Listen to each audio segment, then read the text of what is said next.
I've been using MAXXIS tyres since I started racing at the age of 10, so that's 12 years ago.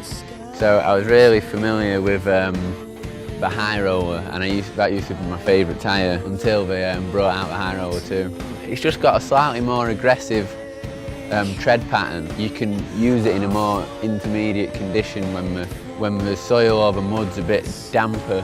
For me, the high roller 2 is a tyre that I can ride when it's more damp. So instead of going to a spike or a cut spike, I can ride a high roller 2, and I find it just really aggressive.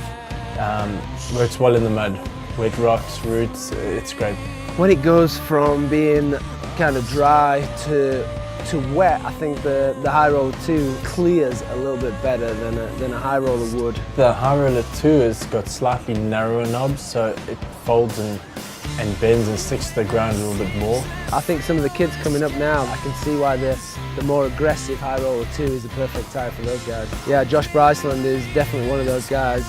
The way he just throws the back end into a turn, you can see why the more aggressive tread pattern of the high roller 2 is perfect for him.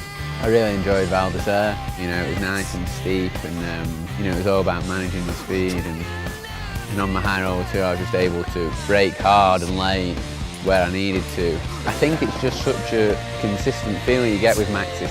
When you have a little root sticking out that's a little bit wet, or even the edge of a rock sticking out that's a little bit wet, the super tacky compound can hit that, and it seems to be able to be more predictable over that sort of stuff. You know what's going to happen and when it's going to happen, and I mean that comes from a lot of experience riding on the tyres. Personally, for me, the high roller 2 is the best all-round tyre. I can keep it on for longer into wet conditions or really dry conditions. It's fantastic.